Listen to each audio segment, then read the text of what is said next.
सिद्धेभ्यः।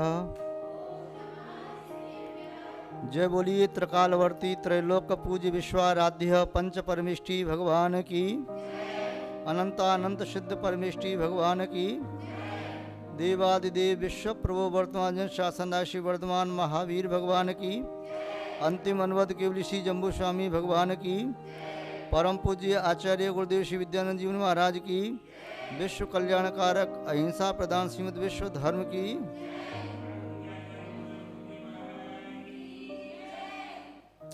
जैनम जयतु शासनम विश्व कल्याणकारकम।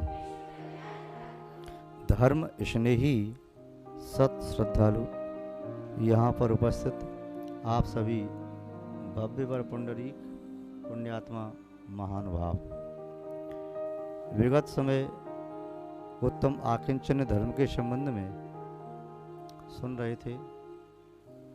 मेरी आत्मा का स्वभाव पर वस्तुओं को ग्रहण करना नहीं है, अभी तो छोड़ना है। पर वस्तुओं में आसक्त हुआ कोई भी प्राणी स्वात्मा के गुणों को प्राप्त करने में समर्थ नहीं हो सकता। जब पर के प्रति आसक्ति है तो सहज भाव एक निज के प्रति विरक्ति है। जब कोई व्यक्ति दूसरे की वस्तु को छीनने के लिए आतुर है तो अपनी वस्तु की सुरक्षा कर नहीं पाएगा। महानुभाव, दो बैल एक साथ चारा खा रहे हैं। एक बैल दूसरे की घास को खाने की चेष्टा कर रहा है, इसका आशय है अपनी घास की ओर उसकी दृष्टि नहीं है। ऐसे ही संसारी प्राणी जब तक चैतन्य द्रव्य के गुण और पर्याय के अतिरिक्त अचेतन द्रव्य के गुण और पर्याय में आसक्त है, लीन है, तो इसका आशय सीधा सीधा यही है कि उसने भी चेतना के गुणों को समझा और जाना नहीं। जब ये पुद्गल के गुणों को, पुद्गल का ढेर आत्मा को पसंद आता है, पुद्गल को इकट्ठा करना चाहता है, आत्मा के सहज स्वाभाविक और स्वयं के द्वारा ही उत्पन्न करने योग्य गुण उसे नहीं भा रहे हैं, तो समझना चाहिए उसका संसार अभी बहुत दीर्घ है। जब आत्मा के गुण उसके अनुभव में आएंगे, आत्मा के गुण प्राप्त करने की तीव्र भावना होगी, तब पर वस्तुओं को, सहजोपलब्ध पर वस्तुओं को भी छोड़ करके भागने की चेष्टा करेगा। अकिंचनोहम मिथ्याश्व त्रैलोक्याधिपतिर भवेत्। योगी रहस्यम तव प्रोक्तम रहस्यम परमात्मनः। योगी गम्यम तव प्रोक्तम रहस्यम परमात्मा। अकिंचन अकिंचनम इति मिथ्याशोहम इत्य आसोहम। मैं किंचित भी नहीं, अकिंचन हूं। त्रैलोक्याधिपति भवेत्। ऐसा चिंतन करते ही व्यक्ति तीन लोक का नाथ बन जाता है। जब ये सोचता है मैं कुछ हूं, लोग पूछते हैं जानते हो मैं कौन हूं?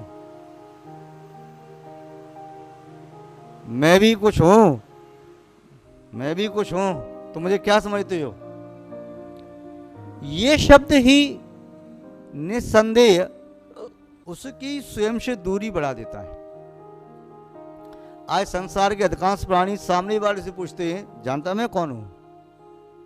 तू जानता मैं कौन हूं? तू ऐसा नहीं समझना मैं ऐसा वैसा नहीं हूं। हाँ, मैं भी बहुत बड़ा आदमी हूं, मैं भी बहुत बड़ा हूं, मेरे पास बहुत कुछ है। इस चक्कर में पूरी जिंदगी बर्बाद कर देता है। वो तो भला है कि सामने वाला उसे कहता नहीं है तो मुझसे क्या पूछ रहा है कि तू कौन है? अपने आप से पूछे तू कौन है?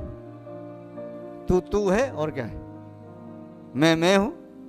और ज्यादा करोगे तो तू मैं हो जाएगी फिर। इसलिए तू अपने आप को खोज, मैं अपने आप को खोजूंगा। पूछ अपने आप से, हे तू क्या है? तू क्या है इसकी बात को तू खुद से पूछना, मुझसे क्यों पूछ रहा? तू जानता मैं कौन हूं? मैं जान भी लूं तुझको तू कौन है कौन नहीं है, तो तुझे इससे क्या लाभ? तू अपने आप को जानेगा तो तुझे लाभ मिलेगा। तो अकिंचन का भाव यही है। अब आवश्यकता है, जैसे वर्ष में दिन मनाते हैं, mother's day, father's day, brother's day, teacher's day, कौन कौन सी डे होती हैं, इसमें एक ऐसा डे आना चाहिए,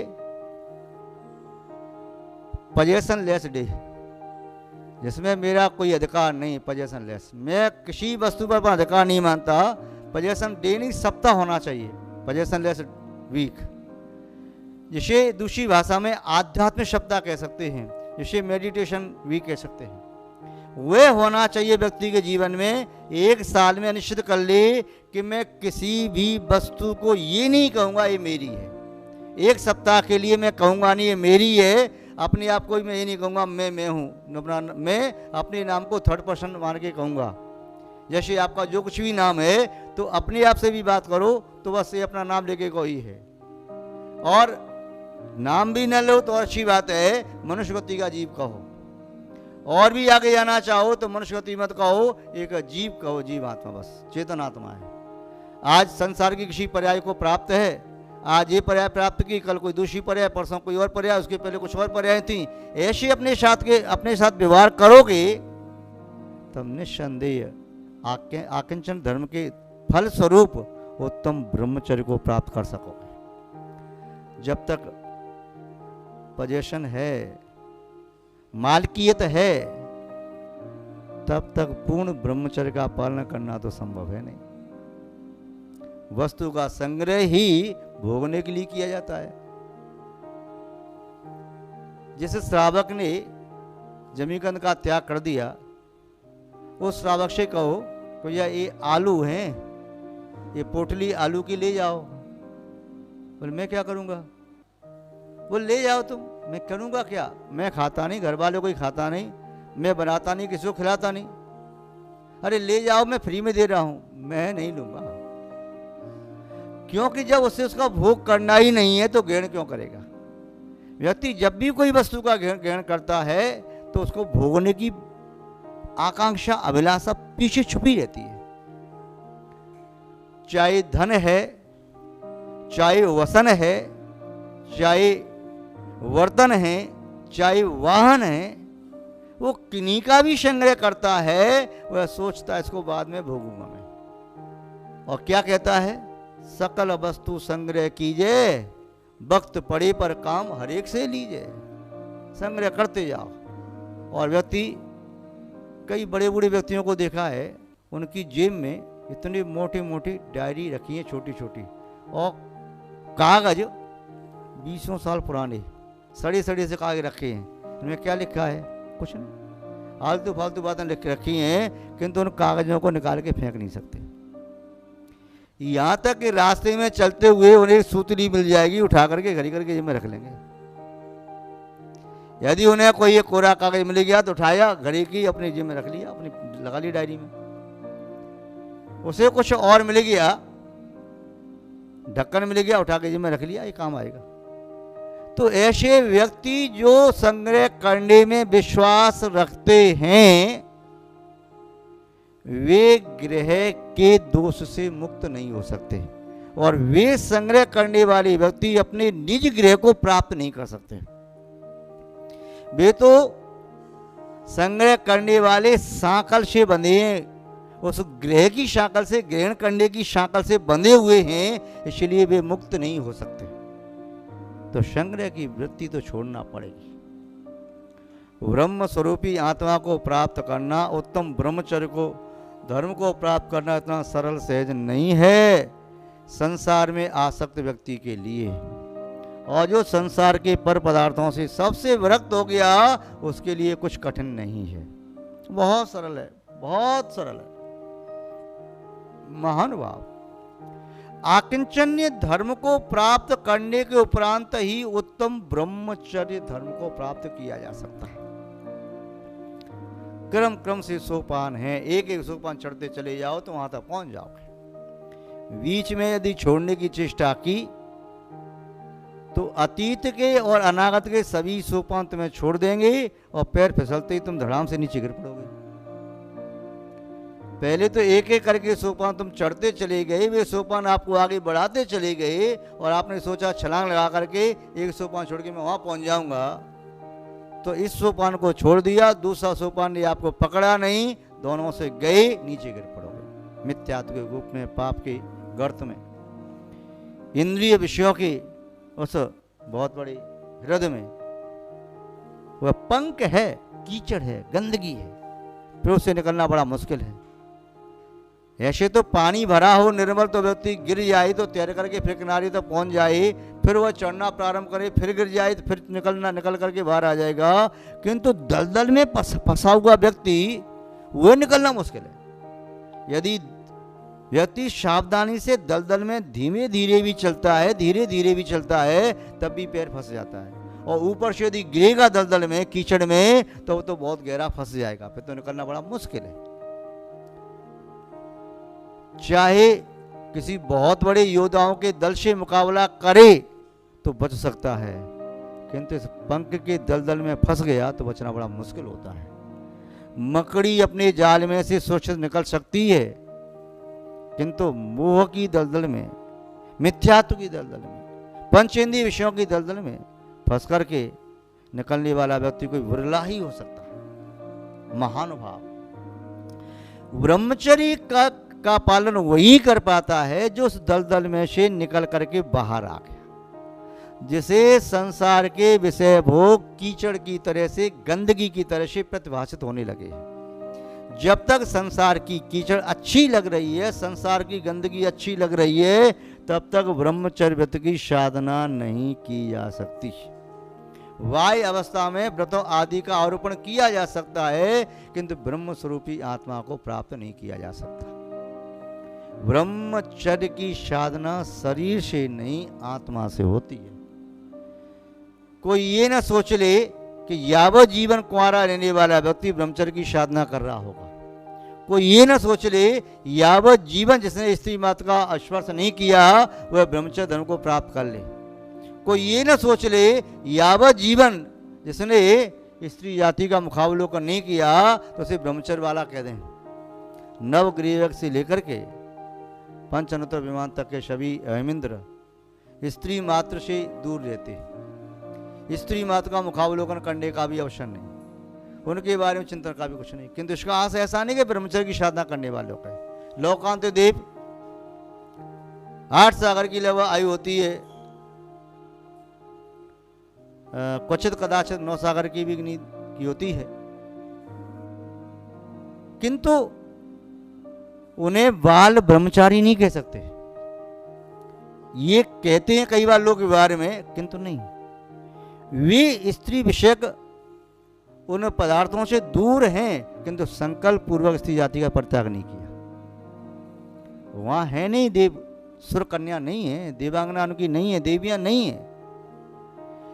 हाँ, एक मनुष्य है, एक त्रियंच है, वह संकल्प पूर्वक जिसके पास सामग्री है, भोग सामग्री, उसका परित्याग करके उसमें आसक्त न हो तो उसका वह व्रत है, संकल्प है।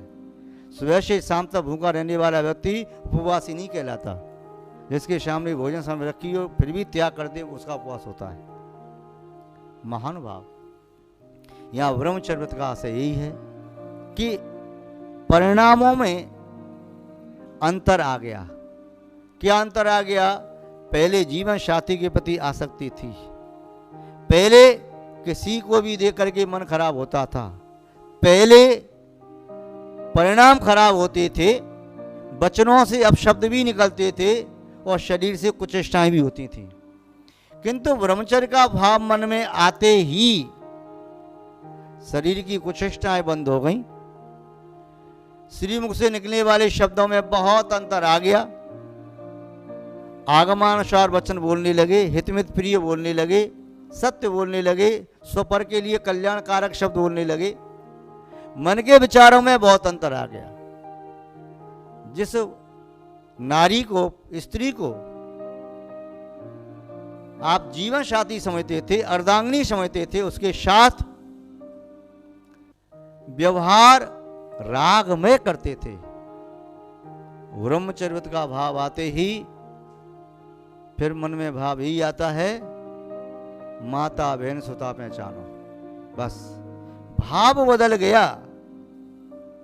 वही स्त्री वही है, पलंग भी वही है, आप भी वही हैं, किंतु भाव बदल गया। आज ये मुझे अपनी स्त्री दिखाई नहीं दे रही, आज तो एक सामान्य युवती है, और इसके प्रति मेरा भाव गलत अब नहीं हो सकता। आज तो मेरे लिए माँ की तरह से, बहन की तरह से, पुत्री की तरह से महानुभाव। तो ब्रह्मचर्य में मन भी बदलता है, वचन भी बदलते हैं और शरीर की क्रियाएं भी बदलती हैं। ब्रह्मचर्य व्रत का पालन करने के लिए ये 5-6 बातें बहुत आवश्यक हैं। इन 5-6 बातों का जो ध्यान रख सकता है, ब्रह्मचर्य व्रत की साधना कर सकता है। सबसे पहली बात, स्वस्थ मानसिकता। स्वस्थ मानसिकता हो। मन में विकार भरा हुआ है तो ब्रह्मचर्य खंडित हो गया। आज मन से हुआ, कल वचनों से हुआ और परसों शरीर से भी खंडित होगा। स्वस्थ मानसिकता वाला ब्रह्मचर्य व्रत की साधना कर सकता है। और ब्रह्मचर्य व्रत की साधना करने वाला ब्रह्मचर्य अणुव्रती, फिर ब्रह्मचर्य प्रतिमा, फिर ब्रह्मचर्य महाव्रत, उसके बाद फिर ब्रह्मचर्य धर्म। और ब्रह्मचर्य अणुव्रती भी बन उसके पहले पर स्त्री गमन त्याग, विषादी का सेवन त्याग, ये सब साधना वहां से प्रारंभ होती है। तो स्वस्थ मानसिकता बनते ही वह चाहे घर में रहे चाहे जंगल में रहे, ब्रह्मचर्य व्रत की साधना हो सकती है। भरत चक्रवर्ती 96,000 रानियों के बीच में भी ब्रह्मचर्य का पालन कर सकते हैं। और एक कोई साधु अपनी तपस्या से डिग सकता है, रंभा तिलोत्तमा और उर्वशी, कोई आकर के उसे डिगा सकती है, वहां भी च्युत हो सकता है, स्वप्न में भी च्युत हो सकता है। तो पहली शर्त है स्वस्थ मानसिकता। दूसरी साधना होती है इंद्रिय संयम। भोग इंद्रिय हो चाहे भोग इंद्रिय हो, जननेन्द्रिय हो चाहे अन्य इंद्रियां हो, उन पर विजय प्राप्त करने वाला व्यक्ति ब्रह्मचर्य की साधना में सफल हो सकता है। तीसरा है देह मात्र जीवितार्थ।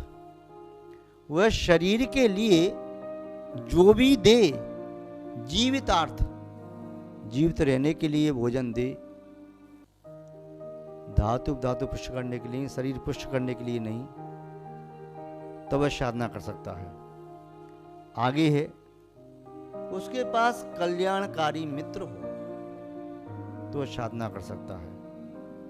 अगला है उसके पास कि वह सत्य साहित्य का स्वाध्याय करने वाला। और पुनः उसके बाद है कि वह भोजन पौष्टिक न करे, लघु अल्प सात्विक भोजन करे। मादक आदि भोजन करेगा तो निस्संदेह साधना न कर पाएगा। और अंतिम उपाय है प्रभु भक्ति में मन को लगाए, तब फिर ब्रह्मचर्य की साधना सहज में हो जाती है। महान भाव उत्तम ब्रह्मचर्य धर्म को आप सब प्राप्त कर सकें, हम आपके प्रति ऐसी भावना रखते हैं और इन्हीं सद्भावनाओं के साथ सत्य श्रृंखला को विराम देते हैं।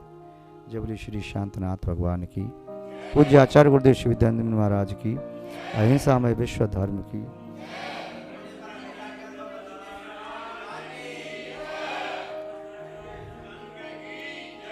जैनम जयतु शासनम, विश्व कल्याणकारी।